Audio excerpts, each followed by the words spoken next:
Hi there, Gary Jenkins. Thank you for coming to my channel today.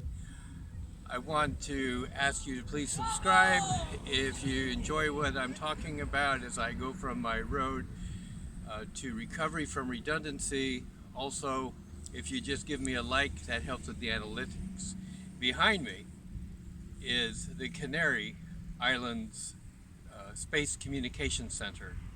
This is the first communication center that astronauts leaving Cape Canaveral get in contact with when Cape Canaveral says that they're switching off and they're now in communication with Canary Islands. It's also a station in which this International Space Station communicates every day as it comes into view and search.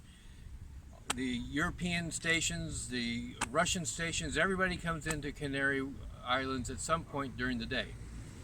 Now, you may not see clearly because of the distance, but those have antennas that are pointed in all kinds of different directions so that they can talk to precisely who they need to be speaking with at any moment in time. So, they're talking to spaceships flying above the Earth, satellites, and the International Space Station. Keeping in contact with information from the ground into space, receiving information from space to the ground to be shared around the Earth where it needs to go. There's an analogy to this, because in our lives we have to communicate.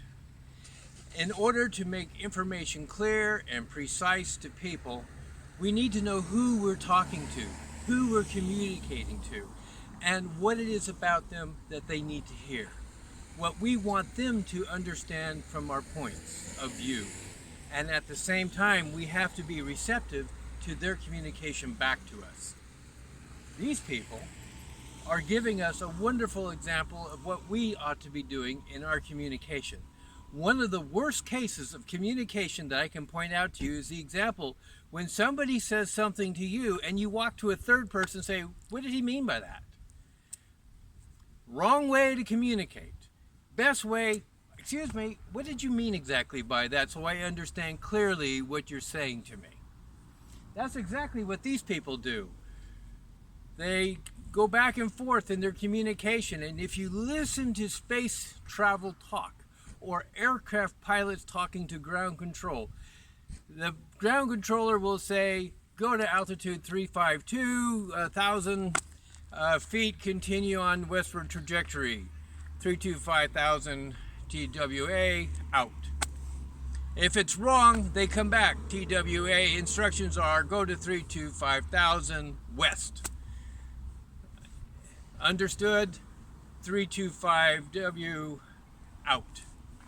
And communication is clear, precise, so that we don't have an accident. Why can't we humans, in the benefit of our own existence, exercise the same communication pattern? We always have a sender and a receiver, and the receiver ought to make sure that the sender knows that their message is understood. And that's my hope for today, and my helpful tip for those who are on the path to recovery from redundancy. Thank you.